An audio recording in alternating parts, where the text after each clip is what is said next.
It is 6 o'clock. 1, 2, 3, 4, 5. We've got enough people.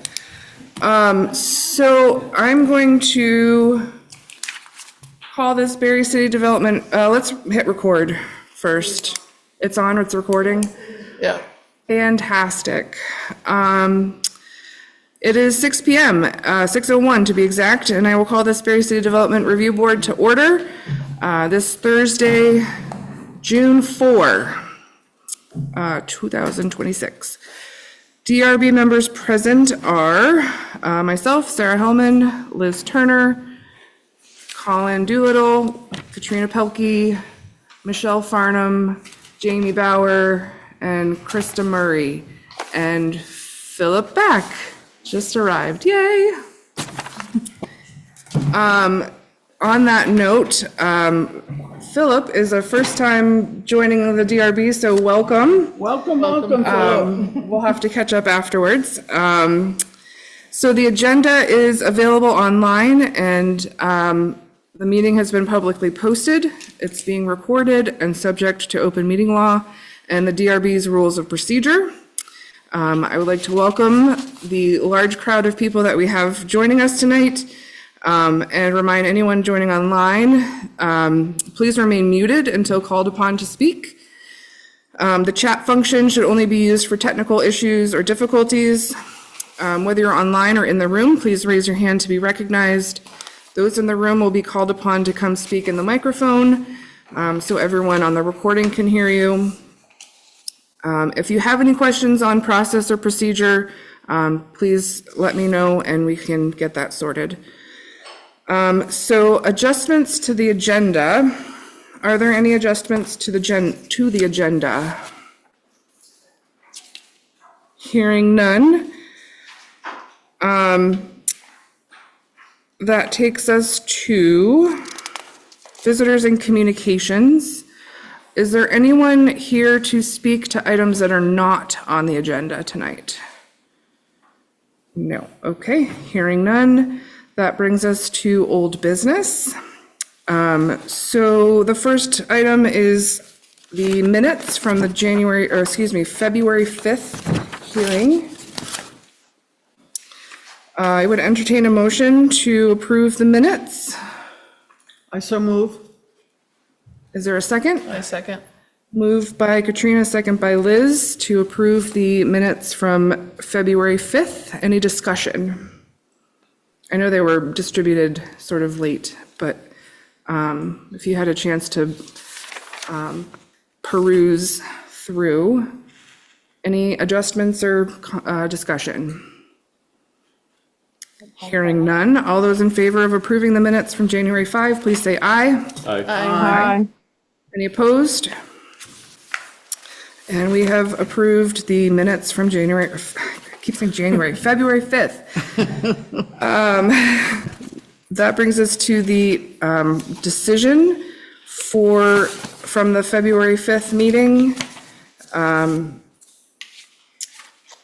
I would entertain a motion to approve the decision. I motion to approve the decision. And is there a second? I second it. Motion by Krista, second by Jamie. Any discussion? I'm a little confused. So this and this don't match. Did we discuss was February 5th where we discussed? Are the dates incorrect? So this is the decision for the Campbell parking lot from February 5th. And these are the minutes for the February 5th meeting where we discussed the 59 Summer Street subdivision. But I think not the, Huh.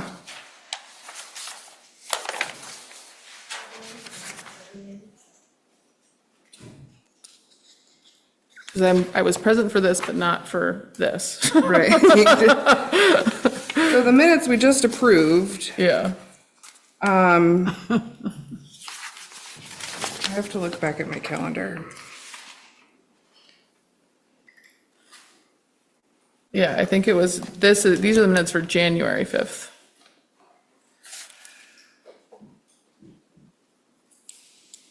Yeah. The original. Technical difficulties, hold on. Yeah. We might need to go back.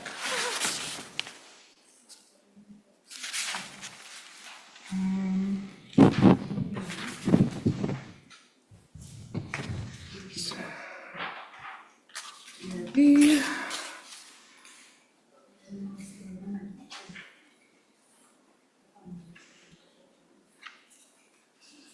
Okay. So January 5th was the Monty Properties, Yep. and February 5th was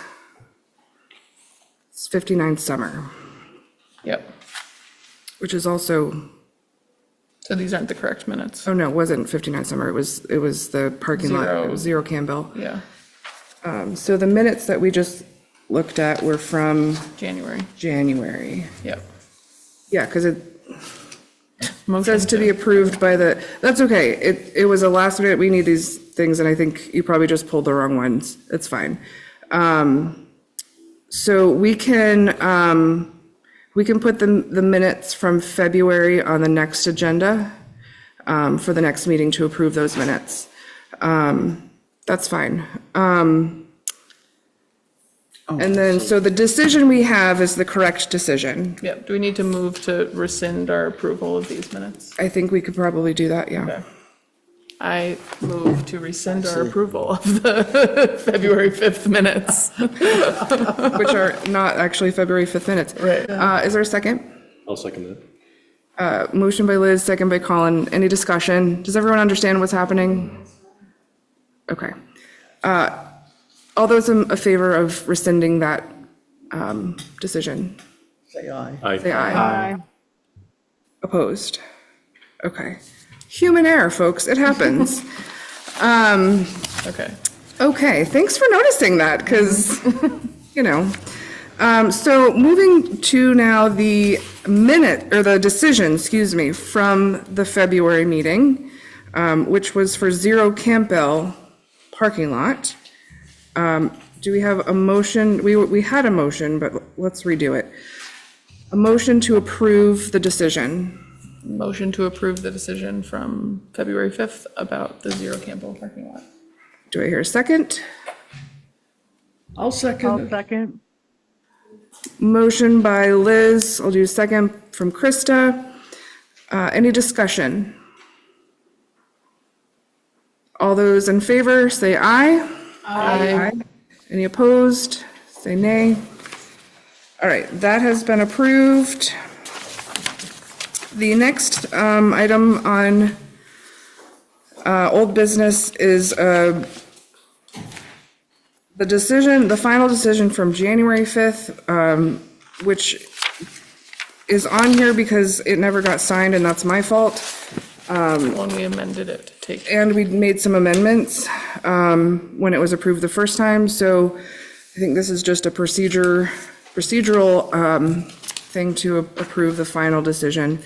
So I'll take a motion to do that. I'll make the motion to approve the final decision from January 5th. Second? I'll second it. Motion by Colin, second by Jamie to approve the final decision from January 5th. Any discussion? I think the one change was attendance. All those in favor say aye. Aye. Opposed? Okay, that is done. Next, we have new business. Good Samaritan Haven, moving operations from current location to 24 Jefferson Street as a 24-bed emergency shelter, mixed use, one zoning district, emergency housing as a conditional use, subdivision approval request. there's no subdivision. There's no subdivision, is there? It's a conditional use of request. I'm just reading what's, I know. Yeah, I thought it was just the conditional use. okay. Yeah. Okay, that's an error, thank you. So So first, I will poll the board members to see if there was any ex parte communication regarding this application. No. Hearing none. Before we start the hearing, you'll see we do not have a full board present. We're pretty close, but we're not quite a full board. We're working on it. In order to achieve a positive outcome on your application, you will need at least 5 votes in the affirmative for approval. If there are less than 5 votes, it will not pass. You do have the opportunity to postpone your hearing to the next regularly scheduled hearing, if you so choose, to have a better chance of approval for your application. We don't have all of our seats filled currently, so a full board is not possible yet. It is your decision to postpone. Is it your decision, to postpone your hearing, or do you wish to proceed? Perfect. So I will entertain a motion to begin the hearing for 24 Jefferson Street. Motion to begin the hearing for 24 Jefferson Street. Second? I second I'll that motion. second. Motion to enter the hearing by Liz, second by Philip. Any discussion? Hearing none. All those in favor say aye. Aye. Any opposed? The hearing for 24 Jefferson Street will begin at 6:12. I will remind anybody that is here for this hearing, if you haven't already done so, please sign in at the sign-in sheet by the door.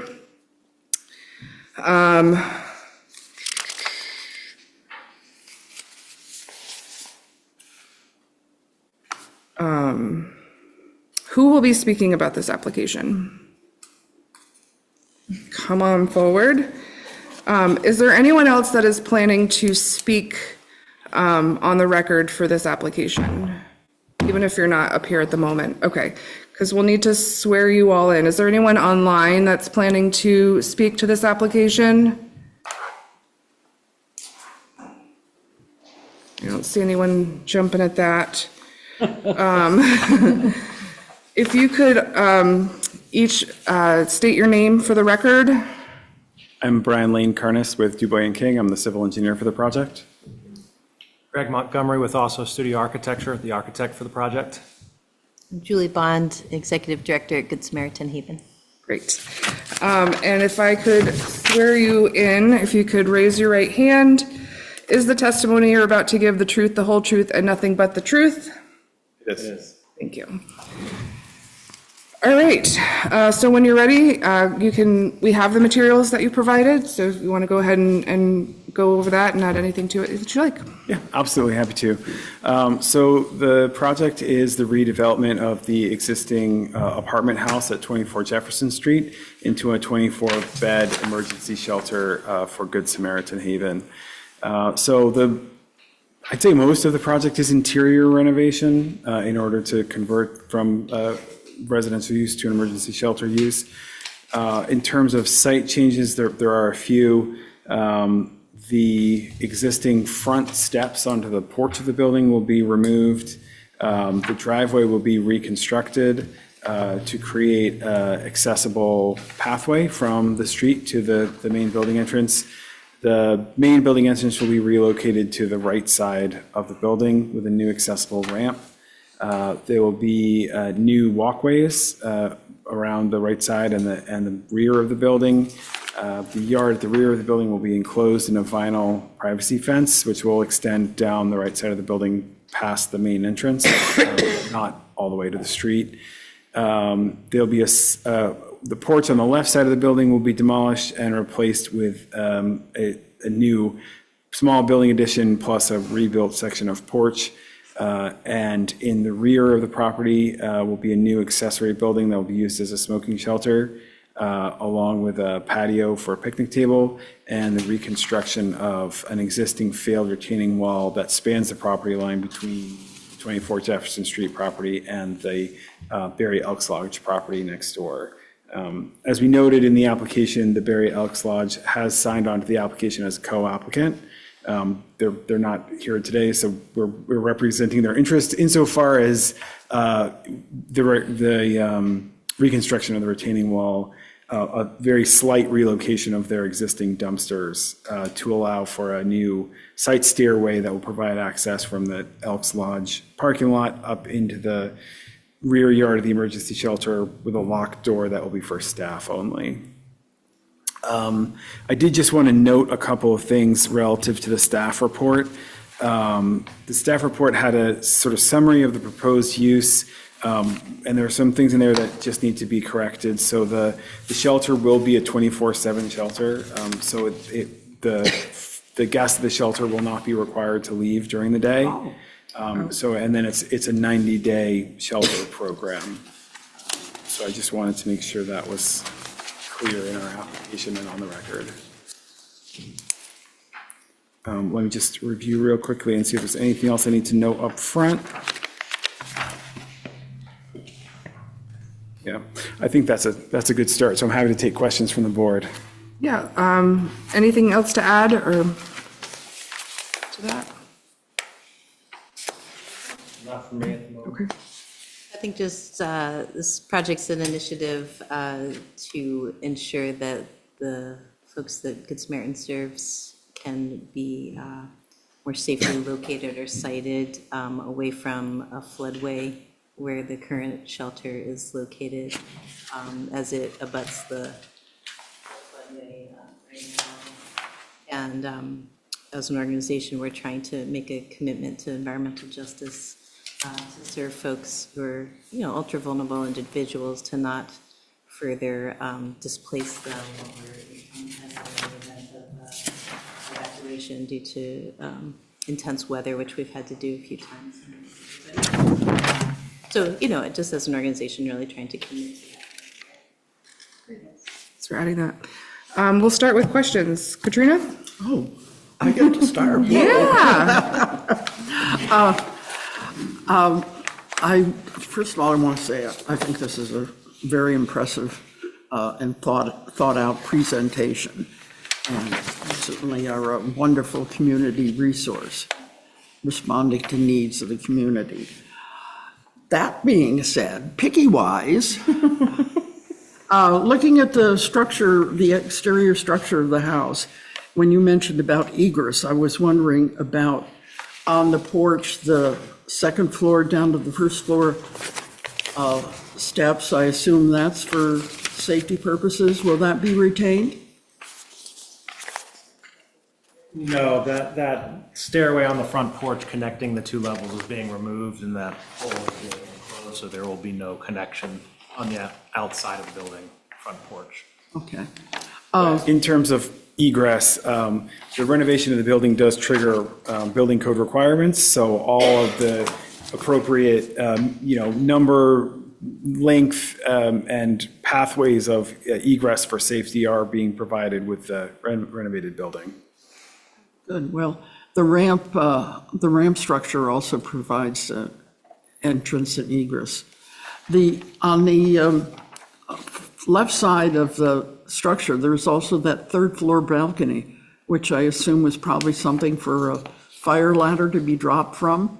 Is that, will that be Those will be maintained? removed as part of this project. The building will be equipped with a sprinkler, which gets rid Oh, of cool. the need for those fire balconies for egress. Cool. Thank you. Those are my questions. Colin? Yeah, so I think I know the answer, but will you guys be closing the existing shelter once this is complete? Once this is complete, that would be the plan. This is part of a disaster relief project that Barre was awarded, and as us as the applicant, the intention being to try to further bolster the North Barre neighborhood and that location. The challenges with that site are such with the location and needing to lift that building, and the uses of the future maintenance of it become untenable and impossible. So there are conversations and plans about how can we either remove that building and help with further engineering in a pocket park to allow better, avoidance of anything that might happen from a weather standpoint, and then build a resource for the community that's for everybody, rather than just for an organizational use. So that's the plan for that property once this is shifted over. Sure. So when you say resource for that neighborhood, you're talking about it being a park? Yeah. Okay, yeah. okay. Yep. Did you, other discussions about any other potential outcomes for that current building? Not yet. Yeah, just next phase, I guess. Of Sure. Thank you. Sort of anticipating we'll see you again about that probably. Yeah, I was going to say, just to be extremely clear, what's happening at the Seminary Street Shelter is not part of this application. So anything that happens there would be under a further application, including whether it is open or closed, because it really is dependent kind of on what happens here. Anything else? That's all. Thank you. I have a couple questions. One's about the impermeable surface increase. I'm wondering if it's hard to read. I love the little site plans, but it's hard to read the tiny text on them. Sure. I'm wondering if there have been any efforts made to offset some of that impermeable surface increase with landscaping. Yeah, absolutely. Let's, I'm going to see if I can share my screen here on the Zoom, and then we can review the landscaping plan. Okay. I was going to say, could we enable? That's what she's doing. Great, thank you. Sure.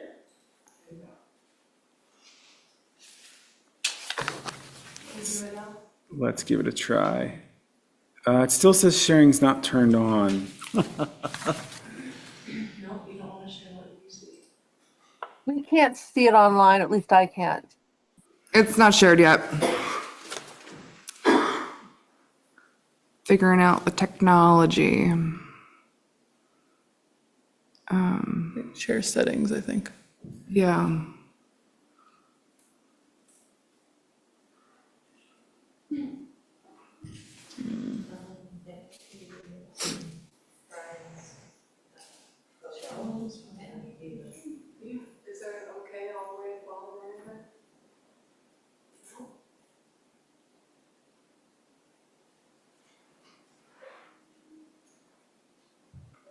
There's a settings little flowery thing looking at the top of the share screen section. Yeah.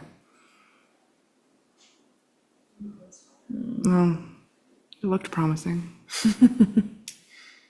Yeah, see what that.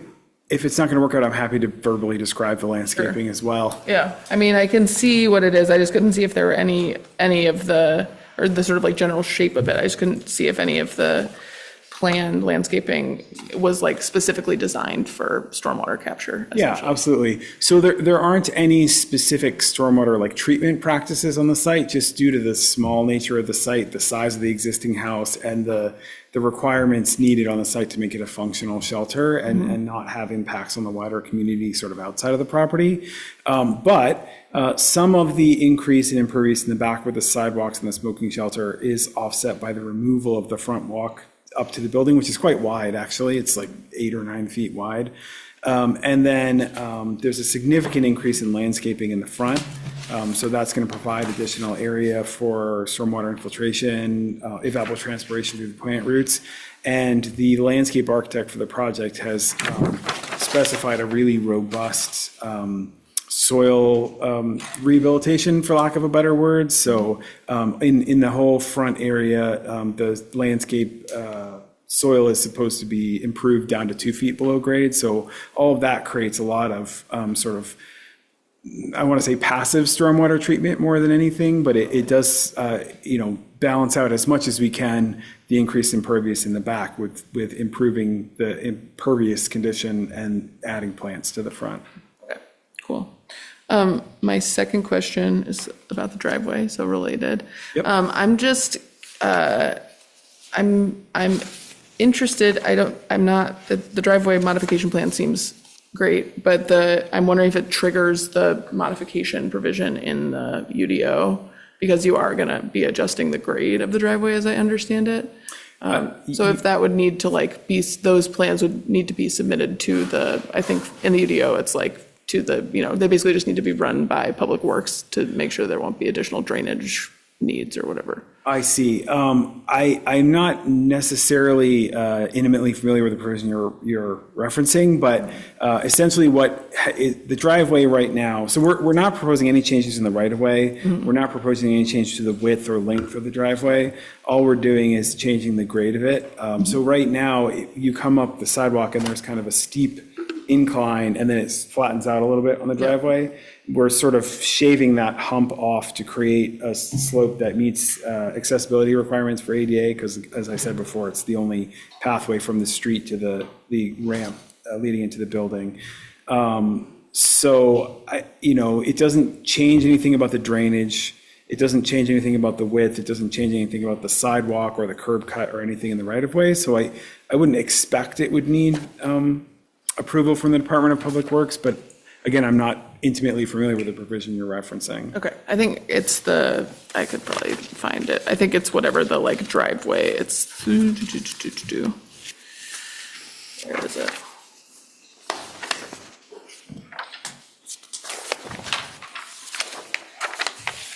Rule 3010. Might be Rule 3010. Yeah, 3010.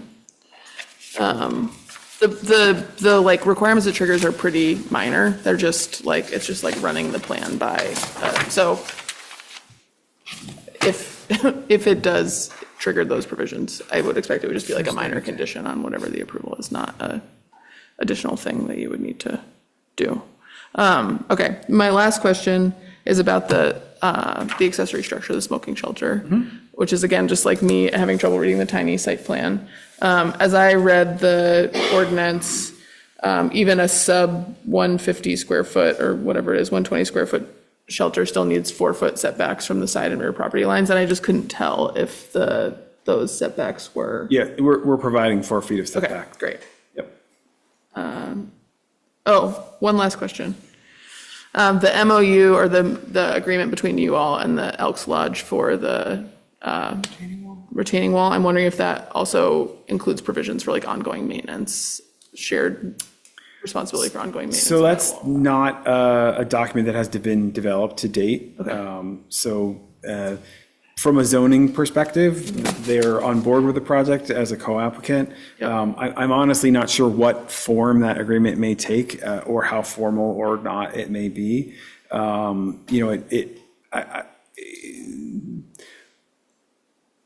To my mind, they have agreed to be represented for the zoning permit. How it works out with whether they just say, sure, you can come build it on or there's a more formal agreement is, less relevant to the zoning process. Okay, that's all my questions. For the smoking shelter, like her, I couldn't tell if it was 4 feet from the setback, but the rule also says that it has to be 8 feet from other structures. Is it 8 feet from the main building? That is something I'll have to measure on my plan here. Give me 1 second. Just visually, no, I don't think it is 8 feet from the existing building, but it's not possible to locate on this site so that it is 4 feet away from a property line and also 8 feet away from the building. It's just that small. Yeah. My next question about the fence. So you're building a new fence. Do you know how it'll affect drainage into the adjacent lot, if at all? We're not expecting the fence to have any impact on drainage. If it goes near the ground, there'll still be some gap underneath that drainage could pass through. So the intent of the project is to maintain the existing drainage patterns. Again, the lot is so small. Like I know you can't see well on the plans, but like the 12-foot setback from the rear property line like crosses through that new sidewalk in the back. So like it looks kind of bigger on the plan than it really is. Like I've walked back there and it's very tight. So I think the best we can do on this site for stormwater is to maintain the existing drainage pattern, improve the impervious area, the pervious areas that will exist afterwards, and try and absorb as much rainwater as possible. For the if I understood you right, you said that you were eliminating the walkway at the front, and I guess including the steps. So does that mean that the entrance is going to be the new driveway, or well, the driveway? Yeah, so the driveway won't be used for parking, it'll be used for access and deliveries. And so that will be the main pedestrian entry into the building. Part of the reason is, as an emergency shelter, the access to the building needs to be controlled. So the layout of the building is such that the access control happens on that side entry there. The porch is being closed off so that there aren't people trying to access the building from the front, where if there were still a stairway, you might think that that was the appropriate place to access the building from. I know that you're kind of regrading the driveway to make it more accessible. Do you know what the grade will be when it's finished? Under 5%. Oh, okay, all right.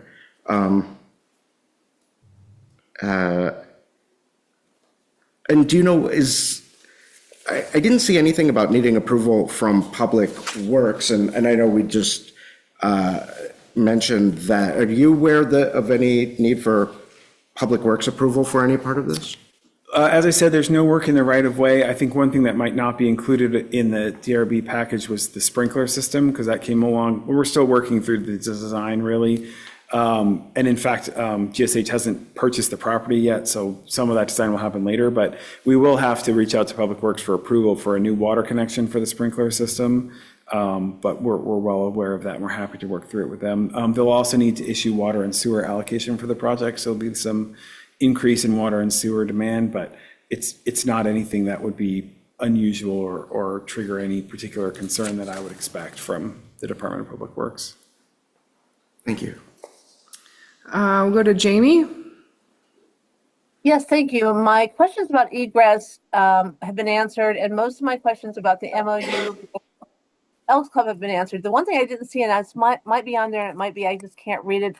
Is there anything for ongoing landscaping or kind of making sure everything looks really nice between the two properties? I guess I'm not sure what you mean exactly by between the two properties, but I'm happy to describe the landscaping that's proposed. So the proposed landscaping does meet all of the requirements of the zoning regulations. So we're providing street trees. They're very small trees because there's quite a lot of utility lines that go up and down Jefferson Street there. But there's 2 street trees which meet the required number based on the length of the frontage. Within the front yard, we do meet the required, let me just get the number so I can see it, 3.6 equivalent planting units between medium shrubs and small shrubs. The choice for medium and small shrubs was, again, relative to that security concern, because the staff from the shelter need to be able to have visibility from the building to the street. So all the shrubs are designed to be below that porch level, which is pretty significantly higher than the street. In the backyard, we are also proposing some shrubs around some proposed heat pump condensers, and then a small, I wouldn't call it a tree, like a large shrub or bush that will provide some shade and sort of soften that backyard area. You won't see that from outside because of the fence, but it is part of the landscaping plan.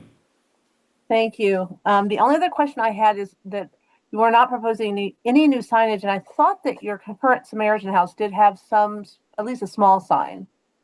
So it's not necessarily that no signage is proposed, it'll just be permitted under a separate application. So okay. Typically the person who actually designs and makes the sign will work through the sign permit application with the city. Thank you. You're handling it great. Thank you.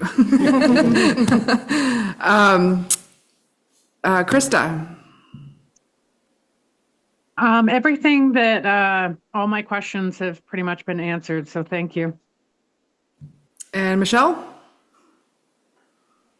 The only question I had was this existing, or the 24 beds is an increase from the existing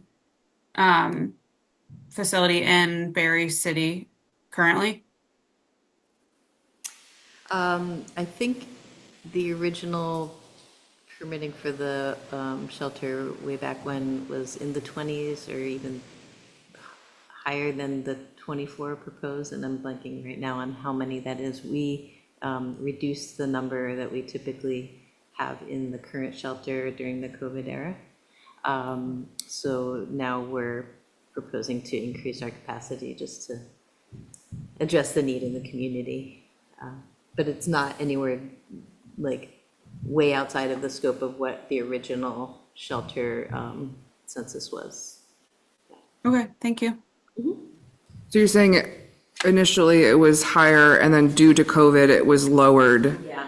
And now we're going back, okay. Any other questions? Awesome.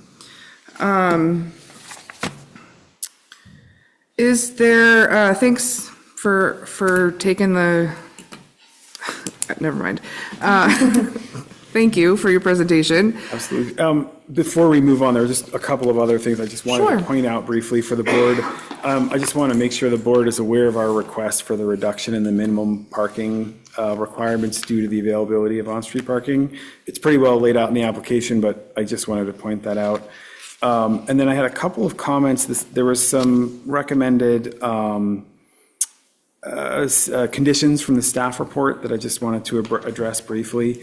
One, we talked about it a little bit, but because we're not sure what form of agreement may happen with the Elks Lodge, we would request that not be a condition of the approval. And then the proposed condition number 4 states lighting to be full cutoff and residential in scale. I'm honestly not sure what residential in scale specifically means. So the lighting as proposed does meet all the requirements of the Unified Development Ordinance. So if the board was inclined to put a condition on the lighting, I would request that it say something more like continue to meet the requirements of the Unified Development Ordinance rather than the residential and scale language. Okay. Is there anything that needs to be read into the record from staff? No? All right, so thank you for your time.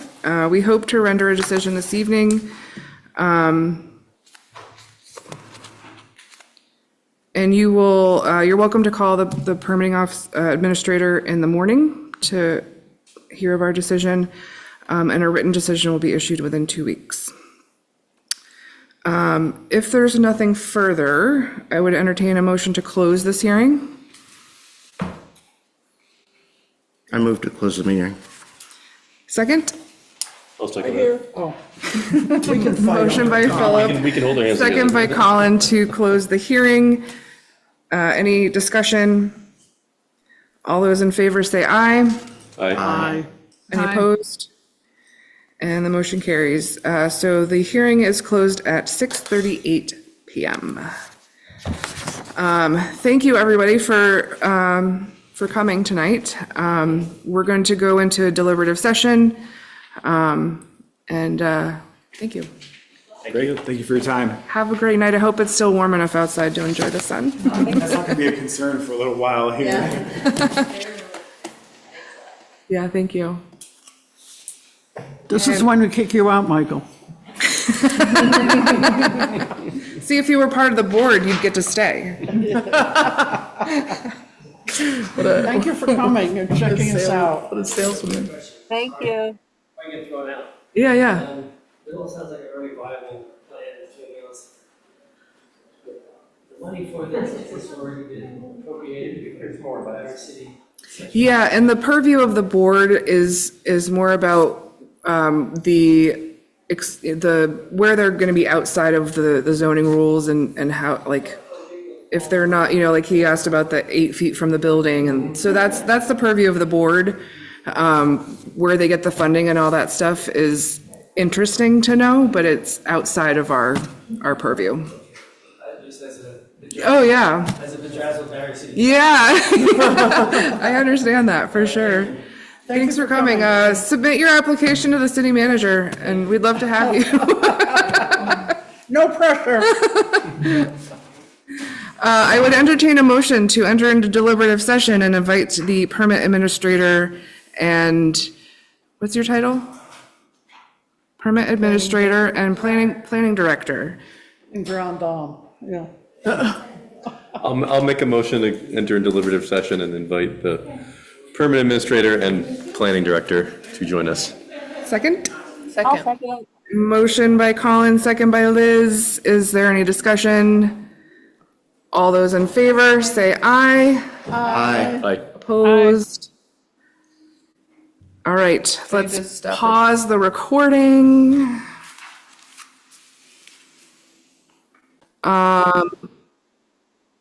We are back in open session at 7:01. Is there any action to be taken? I have a motion. Let's hear it. I move that the DRB approve the application of Good Samaritan House regarding 24 Jefferson Street, Good Samaritan Haven, sorry. Grant the approval with the following conditions. The first condition is the submission of a final site plan showing ADA access, new walkways, driveway reconstruction, and retaining wall details to the permitting office. The second condition is that any signage will be submitted under a separate application for zoning permit approval. The third condition is a waiver of the off-street parking requirement as requested in the application. The fourth condition is if the final agreement with regard to the retaining wall changes the design of the site plan, the new design must be submitted to the Development Review Board for approval. And the fifth condition is that any immaterial or non-substantive modifications to the approved plans may be authorized by the zoning administrator. Do I have a second? That was wonderful. Perfectly executed. Do I have a second? I second the motion. Motion by Liz, second by Philip. Any discussion? I'm not going to restate the full motion. You don't want to read my like chicken scratch? I don't. Thankfully, we have a recording, so if we need to hear it again, you can go back and listen. All those in favor of approving with those conditions, say aye. Aye. Opposed? Aye. We are unanimously approving. Yay. That brings us to wherever my agenda is. Number 7, so the next meeting is scheduled for July 2nd. Yep. This is very close to the holiday weekend, so I wanted to poll the group to see if we are committed to that date or if we need to change that date. There are 2 applications on the docket for that meeting.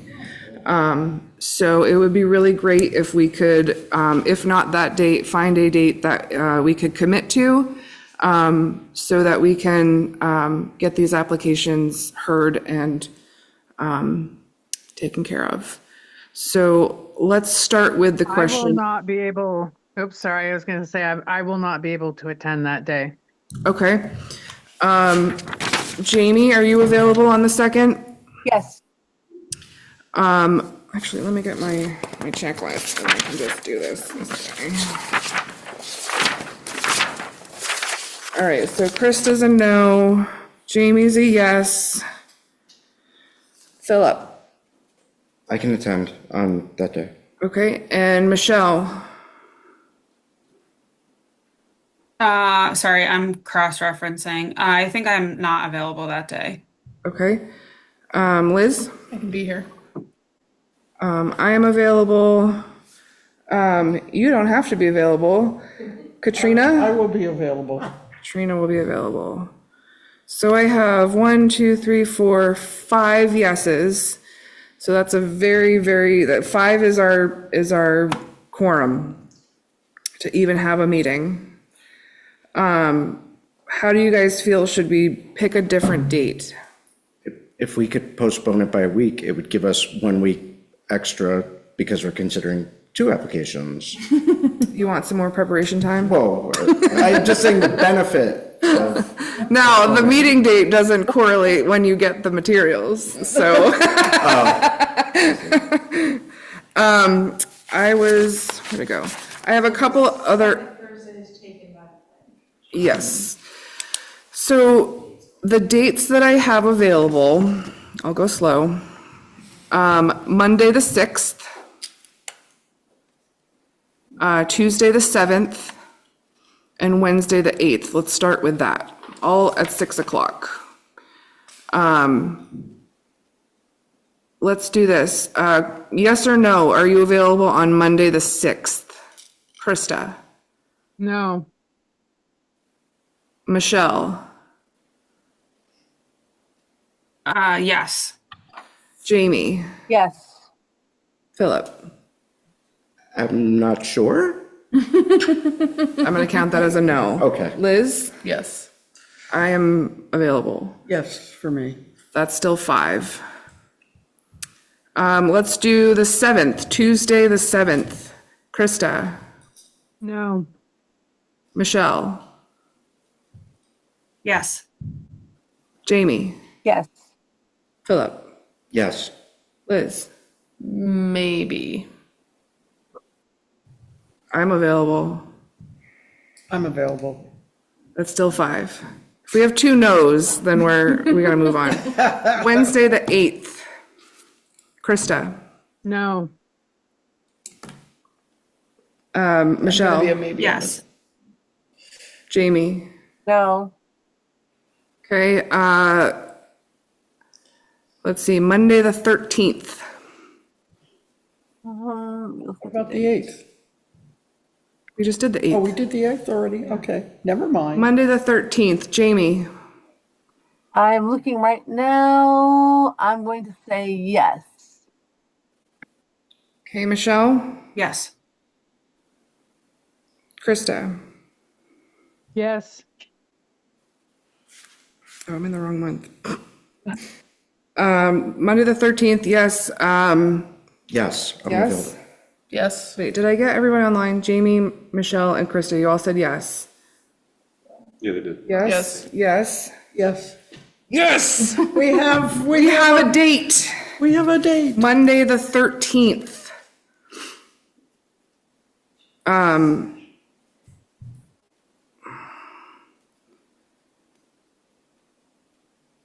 Krista, you're available that day, Yes. even though it's BCRC? Oh, is it? Oh, It it didn't is. come up on my calendar. You can skip it. I'm not going. Yeah, no, then I'm committed to that. Okay. That still gives us 6. If the other 6 of us can commit to being there, we can do it. And I'm comfortable with that. Are you guys comfortable with that? Okay. All right, so we'll do our July meeting on Monday, July 13th at 6 o'clock here in City Council chambers. Okay. That brings us to roundtable. Anybody have anything for roundtable? No? Great. We have nothing for executive session, so I would entertain a motion to adjourn. A motion to adjourn. Motion by Jamie, second by Krista to adjourn. All those in favor? Aye. Aye. Aye. Great. Thank you, Colin, Yeah, thank you, everyone. and welcome, Philip. Welcome. One departing, one joining, which leaves us still with two open seats. Collins at large.